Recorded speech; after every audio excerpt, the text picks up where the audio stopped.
Buenos días a todos. Está lleno. Good morning.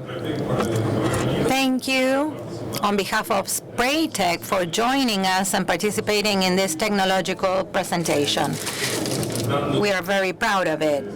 We are presenting the outcome of many years of research working together with Dr. Carmona. You all know Marcelo. He's the chair professor of phytopathologies at the University of Buenos Aires, FAUBA. Today we're going to present a Spraytec biostimulant for seed treatment. It is under the process of registration still, which has a dual effect, which is the novelty that we're going to present. It promotes the stimulation of seeds and plants, and it protects seeds against the attack of different pathogens for extensive crops. This innovation that we are presenting today, this new product, is the outcome of 5 years of research and an investment of over $10 million by Spraytec, ensuring compatibility with all fungicides, and it controls resistant pathogens, such as the barley stain, network stain.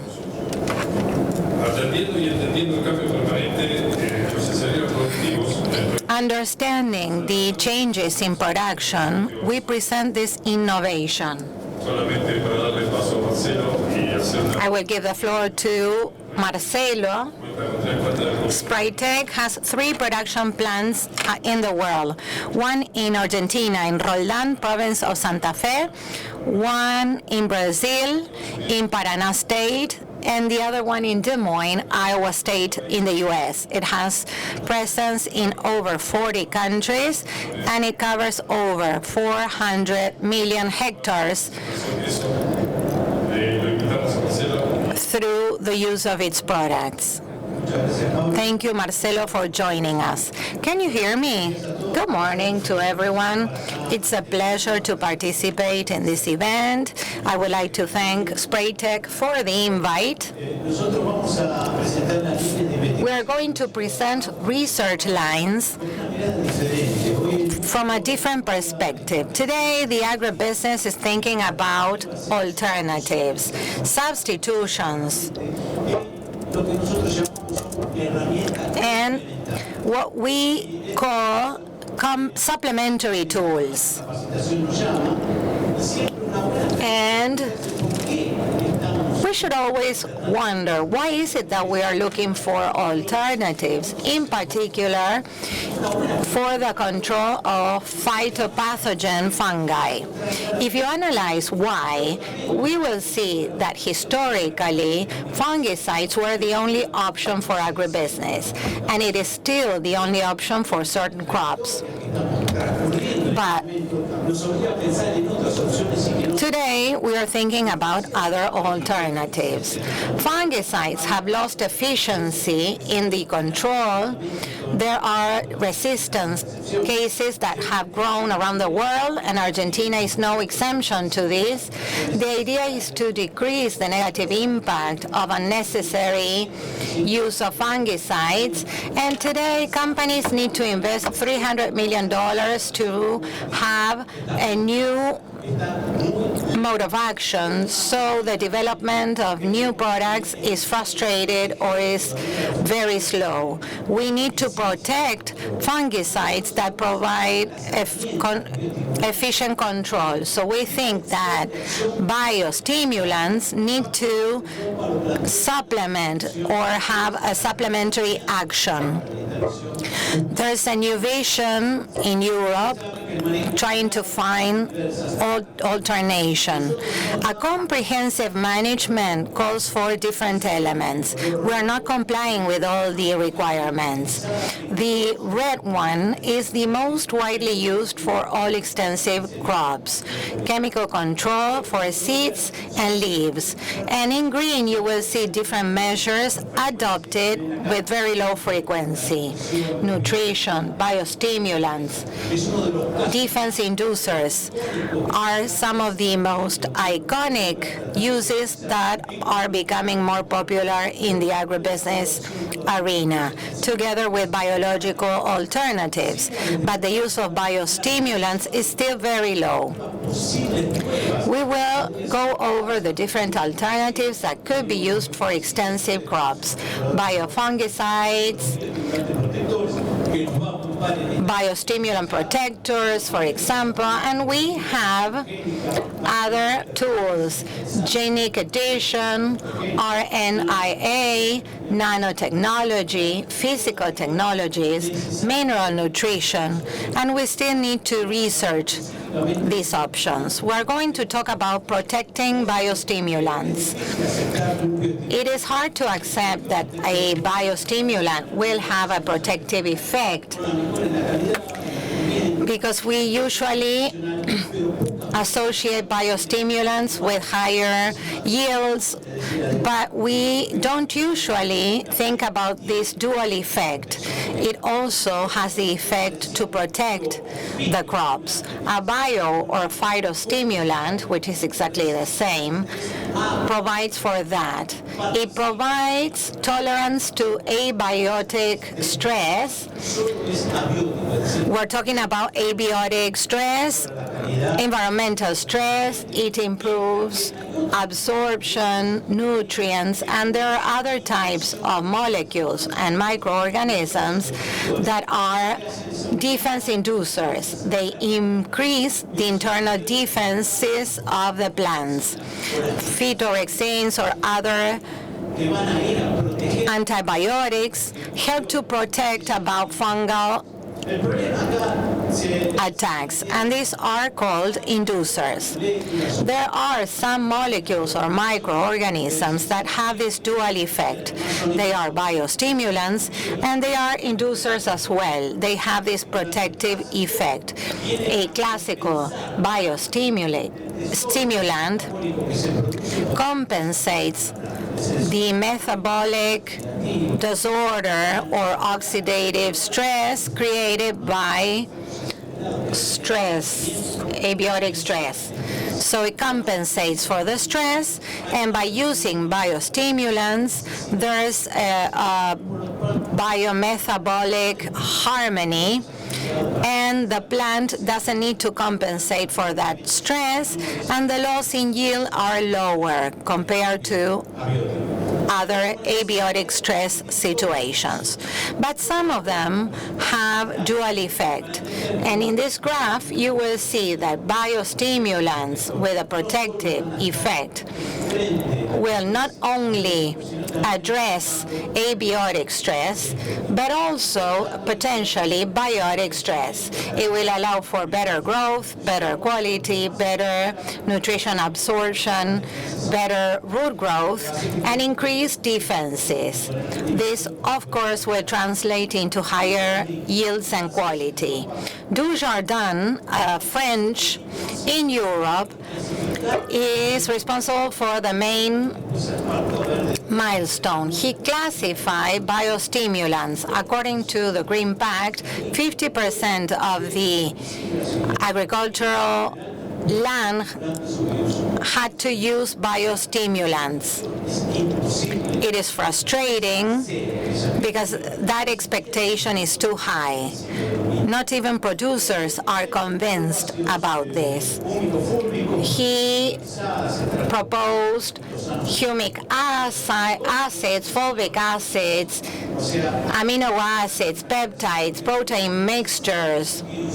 Biostimulants some of them are not bio-based. They can be made of inorganic ingredients. Of course, there are benefic bacteria and fungi that are part of this milestone that allows us to understand these new tools, these complementary or supplementary alternatives. And we're going to focus on inorganic compounds such as sulfur, silicates, phosphates, salts and other beneficial elements.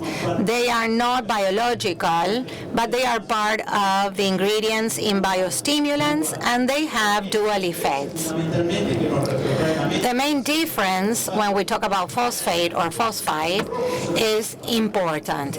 In red, you will see that phosphides have high availability, they are very mobile, and high solubility. And if you analyze what's happening in the world in the past few years, we see more and more robust research from a molecular or genetic and agronomic standpoint that support or provide evidence in that the magic of phosphides 30 years ago is visible. We see how genes are activated, we can see inside the molecules, so this research becomes more robust. They have high availability, high mobility, phloema-based mobility. We see copper, potassium, aluminum, and it has a classic direct effect. It does not only induce defenses, but it can also directly attack, such as any other fungicide, different groups, true fungi and ormicides. They are environmentally friendly, which is a virtue. And if we see the action of these biostimulants that are based on phosphides, you will see them on the screen. No salts or ingredients are so versatile. It's a biostimulant, a fungicide, omidicide, defense activator, fertilizer. It improves the soil microbiome, increasing benefic microorganisms. It provides against abiotic stress, acaricides, nematodes, and it allows us to strengthen our control without affecting the fungicide. And in the case of weed management, plants that have a bacterian gene, it allows to transform phosphite into phosphate to fight weeds. This is a research paper that started in Spain, and then IDTA in Balcarce has adopted it and is catalyzing it. This is international research to support what we're saying. Europe 2023. The authors are asking, can these phosphide-based salts replace fungicides for wheat? UK. Phosphide treatment can improve root biomass and nutrition use efficiency in wheat. Some papers abroad that shows that they do have a fungicide effect, and this research work that says that some phosphide salts can activate over 1,200 genes and 2,400 after 2 hours. So there is genetic stimulation that goes to the core of the plant, improving its defenses. How are they used? In a very versatile way, in extensive or intensive crops, hydroponic crops, through leaf spraying, in fruit crops, in different trees, by injecting, for example, oak trees with biostimulants that go directly or flow directly to the roots, herbicides, fungicides, mixing them with biological controllers, trichoderma, bacteria, and seed treatment in red. This is very interesting. The seed is the core of it all. Purity. Not everyone talks about the purity of the seed. We need to take into consideration standards and parameters when selling seeds. The seed for us is a lab. We can experiment with the seed, and we need to better leverage on this. In the world, fungi, bacteria, seaweeds, botanicals, ketosand, microbial metabolites are being tested, and of course, inorganic biostimulants that are related to phosphates, silicon, cobalt, zinc, and copper. So it's not about having a fungi or a fungus compete against the enemy to start the screening. We need to incorporate the host, at least through the seed. In this context, Spraytec has always supported the Agriculture Studies University through scholarships or through scholarships for courses or postgraduate courses, and by mixing manganese, phosphates, and other components, we will see these results. The antimicrobial effects of zinc are undeniable. And we see that this is only a part of what zinc can do against fungi and conites in the case of fungi. There is scientific evidence that biostimulants based on manganese have a similar effect. And we were pioneers in publishing the use of manganese-based biostimulants for soil fungi or Pythium or Macrophamina, which can attack the seed directly in the soil. As a result of all this, we can believe that there could be a more efficient use of biostimulants. And I'm going to share this with you. This is the example crop soybean. Before I get started, when you treat seeds, do you know how much of the fungicide stays in the seed? And this is a research carried out by Sartori. 97% of a fungicide stays at the tegument of the seed. Then, after 14 days, we will see the distribution of a fungicide, and we will see that 45% stays with the cotyledons, and there's a 45% which is not absorbed during germination.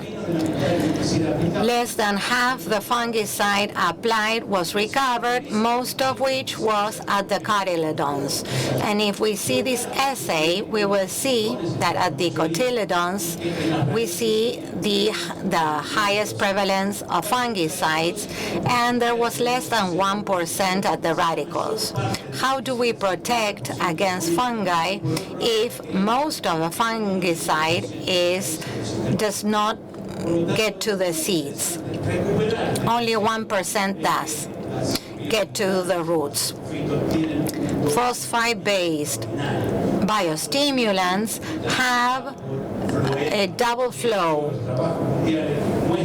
flowing, and we will see that this system provides for better defense against soil fungi. We will start with Pythium. Many Pythium species attack soybeans. Metalaxyl is used, typical olmiceticides. These are not true fungi, but rather pseudo-fungi. So we cannot talk about fungicides, but rather olmiceticides. Around the world, we've seen Pythium resistance to metalaxyl. So this is a major need. Our tests are based on simple methodologies including the host, the pathogen, and the stimulant to be assessed. We start with the inocule. This is going to be placed at the core. We place soybean seeds at equal distance. These are untreated seeds, and we apply the biostimulant that is going to be called Protector. After a few days, we can clearly see the impact. We see the full colonization here. The seeds are rotten. The untreated arm, and we see the seeds treated with Protector, with full control. And these are results that can be equated to the main fungicides used today. This is very clear. It is more impactful to see it, but this is a result of the experiments that were carried out. It was an experimental product a couple of years ago. A test carried out in plants, and I'll say that was carried out in plants. See how the Pythium is rotten. The seeds are rotten. And we see seedlings, classical seedlings that were treated with biostimulants based on phosphates.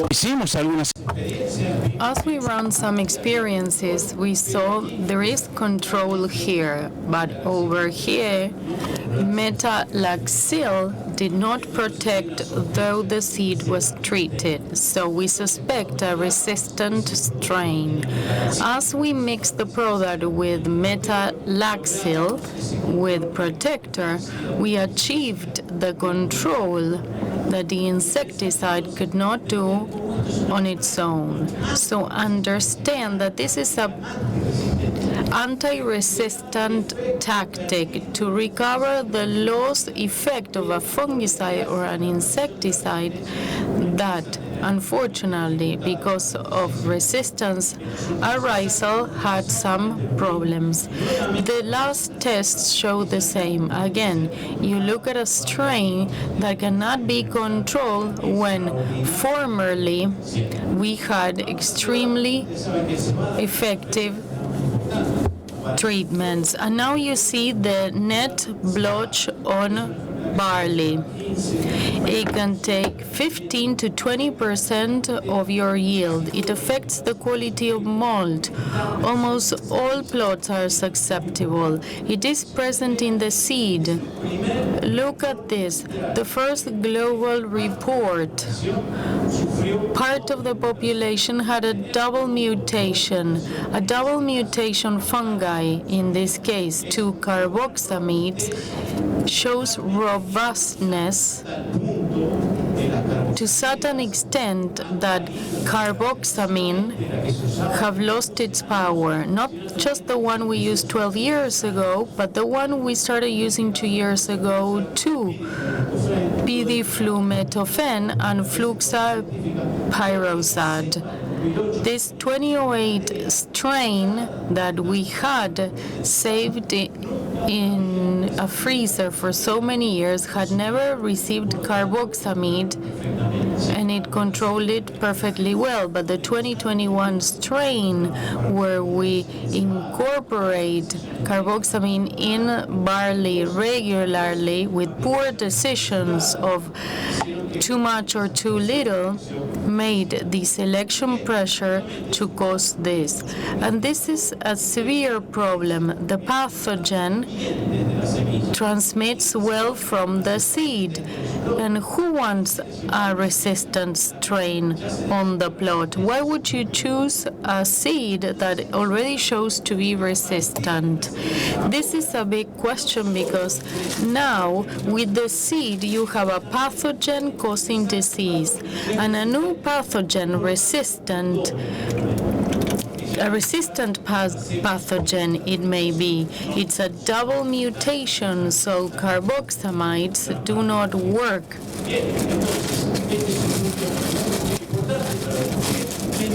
That's a key point to discuss. So we tried a similar test, like the one we did with Pythium. It's a double mutation with a control, with protector, and a fungicide. What happened after incubation is what you see. The control was similar to carboxamide used in seeds. The biostimulant protector kept the seed clean. If you mix carboxamide with the biostimulant, you achieve control efficiency, recovering the efficiency of carboxamide that may help with other pathogens. But when you have a resistant strain, you cannot control it in isolation. Here you have too the diameter of the colony, the controls, how we measure the size of the colony, if it reaches the edge or not. And interestingly enough, it's to measure sporing in the seed. You find spora and how many seeds are infected. The control was 100%. When you use carboxamide, the control was 50, and if you use a mix, it's a 100% control, and the control had been 48. So this is submitting this method to an inoculum level that usually does not occur in real life, so you can trust data even more. This is a zoom in of the fungi. When this is released and has food, it makes these tufts, these white tufts. It shows that the fungi is doing great. It is enriched. There is no barrier to its growth. However, here there is no accumulation of that white matter. There are no micellar columns built, and the seed is clean. And here it is fully invaded by the pathogen with the cone fungi on the seed that was in the seed. Here you have more. Indeed, you could observe how the control grew. Can you see it well in the center? Let me take out this box. Guillermo Alonso, you can check out if it's infected or not. Or I take it out from here and I pass it around here. See that the control is very interesting. One thing to see it on a picture and the Petri box. Don't lose it, don't take the fungi with you. Application in the field was successful too. See how clean it is when we use the mix with foliage herbicides. We have seen greater efficiency, especially when you treat the seed and not the leaves. What happens with wheat? It is clear that we have worked with the yellow stain too on wheat. It has been detected to be resistant to treatments too, and the same thing happens. The seed introduces the yellow blotch, and you can introduce resistant strains. Carboxamides work, fortunately. I don't know for how long. I don't know how long we will manage that. It is our responsibility there. The control of the biostimulant is similar to carboxamide, but the circle is restricted. The key strategy here to manage it is that because we don't want the same thing to happen in the net blotch. We don't want the same situation with the net blotch as with the yellow blotch. So here we have the controls. We saw in our case in particular efficiency is more important on the root. Look at corn. Few people work on that because seed growers have their own way of curing seeds. But we need to know what happens. This is F. graminearum and F. verticilloides. And the third one too, they affect the seeds of corn and it affects everything. Look at the control here. The fungi grew from the seed, but if you turn it around, you see that the seed already had a great amount of fusarium. But protector and the fungicide effectively control the pathogen. In F. graminearum 2 that is present on the leaves naturally, they leave it clean. It restricted the growth even more than the regular fungicide used. If we move on to Xerolinum, we see how with protector it's clean. We compare the fungicide with protector. That will be the name given to it in the future. And Fusarium graminearum, the same happened. This was proved in wheat and barley and soybean and corn. If you check out your alternatives available, there are some interesting ones. You see the control with Fusarium, how Trichoderma advances, the bacilli also grow, but nothing with protector. So these are the new alternatives. They should be complementary, not substitutional. That's the key. If you want to test biostimulants with protective effect, you're invited to start testing on the seed to obtain fast results and eventually observe if there's efficiency or not, and leaving some time for questions. This is the first time that control of pathogens is assessed by using biostimulants. The control levels of protector were similar to fungicides that have a high level of efficiency in control. Biostimulant protectors have to be tested in combination, and these mixtures are an effective anti-resistance effort. Fungicides that are on the verge of losing effectiveness may prolong the use life because of it, and it has to be validated in the field to have better adherence. Thank you so much. I want to thank the colleagues in the group, in the chair of phytopathology of the School of Agriculture in the University of Buenos Aires. Thank you for listening.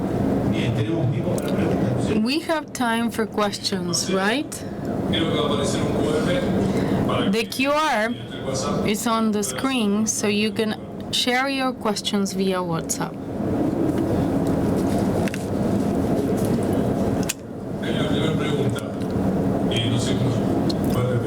First question. How do you see the behavior of Sedaxan in the treatment of barley seeds? Avoid the carboxamide myth. They are not all the same. Each one is very specific. They block an enzyme, which is very complex. It breaks up in 4 units, depending on how it does it and the configuration. These molecules may inhibit or not a given pathogen.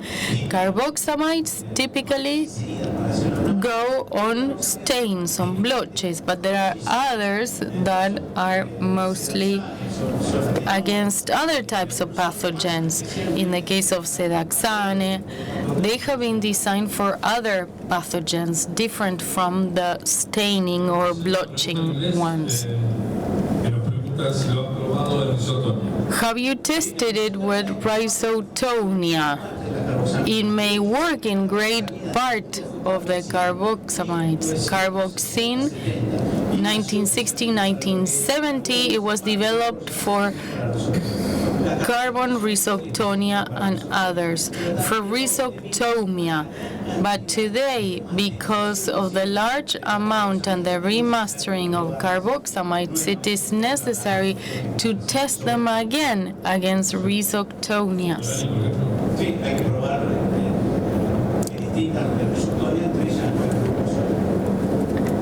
We have to test it against all rhizoctonias. Does the effect endure when you use it as a seed treatment? We have seen it in soybean. 50% is on the cotyledon and it falls on the soil. It's important to know because Selexia treatment tries to avoid the first days of infection from what comes from the soils. And that, with the fungicide, will last 15 to 25 days. Beyond protecting the emergency, does it have a protective effect against new infections? In general, is that if it is supported by a fungicide, the fungicide will prevent new infections because the phosphide-based salts don't have residuality or long-lasting effect as the rest of the molecules. To try to understand legislation, what's the biostimulant effect? The biostimulant effect is a dense reticular system, improving the biomass and the status of the plant in general, better nourished, higher plants, and that is observed in the early stages when it needs to detach from the others. We're doing very well with time, but we have plenty of questions. Please, where are the boxes? Please don't lose them. I need them back. What's progress made in RNA as a pesticide? You mentioned something.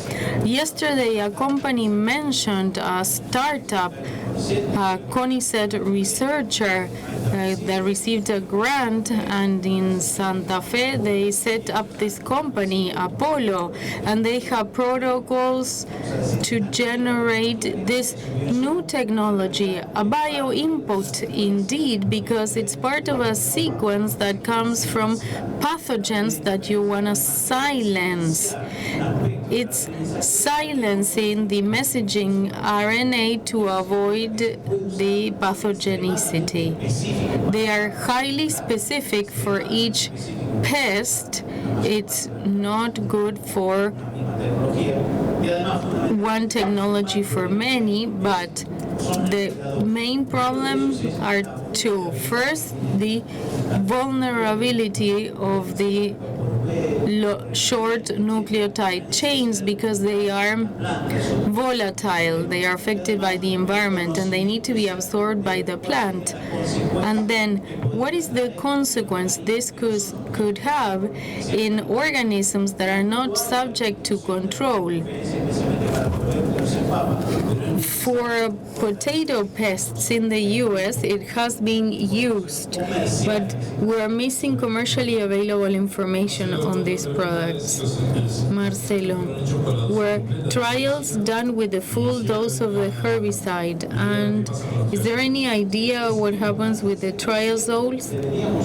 We should always use, at least in Argentina, where we don't have control on risks and mitigation of resistance, we should be using the full dose. And if you do that with an ally where there is no registry of resistance, it is more justified to start the use. On the blotches, very few herbicides work. You should use it 9 to 12 grams per active ingredient per kilogram of seeds, so check out the concentrations where you buy a seed treatment. Another question in English. The application, is it done on the crop, and does it perform equally to when you apply on the seed? We see better results with seed application, much better on the seed than on the foliage. For the foliage, there is other stimulants, and eventually in mixes with herbicides there can be different effects. Ultramanganese mixed with glyphosate reduces the effect and the impact of macrofamine on the soil. So you spray on the plant and you protect the root. How do you develop protector? Oh, I don't know that. No idea. The composition, it has to be proved by the percentage of each ingredient and their purity characteristics.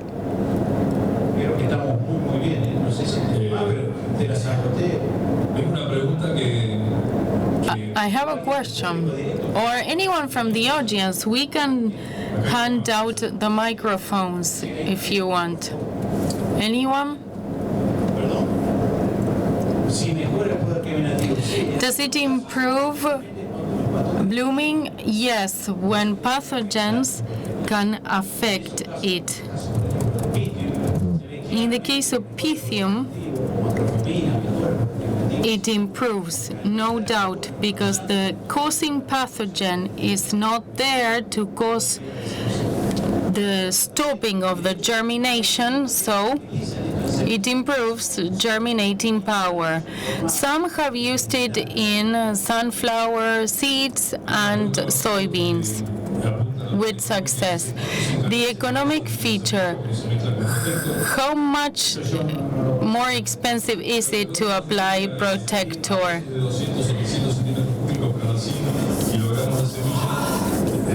Every 100 kilograms per seed, and the product is $40, so you may have a cost of $8 to $12 every 12 kilograms. Any other questions from the audience? Has it been tested in sunflower, not in vitro, but in some experimental plots, especially for macrofamine? Not for mildew. I didn't test it. It's a pseudo-fungi controlled with phosphate salts. It's a virtue because when phosphate salts were discovered, they were searching for phosphorus during Second World War. There were citrus that were infected. They covered with the salts. They covered the trunk with the salts. It didn't contribute phosphorus, but it controlled a pseudo-fungi that rots citrus. A wrapping question. Protector is approved by SENASA and is in the end stage of approval for seed treatment. We want it to be in the seed treatment sector too, in the farm, downstream, definitely. It's a new possibility that opens up with seed growers in wheat, barley, and corn. And to close, Marcelo, I have a question that is repeated. How did Marcelo take the Petri dish from the screen? You need to give them back to me if you want the answer to that question. Thank you all for the invitation. We are in touch. Please write to me. The APRESID moderator will help me recover my Petri dish.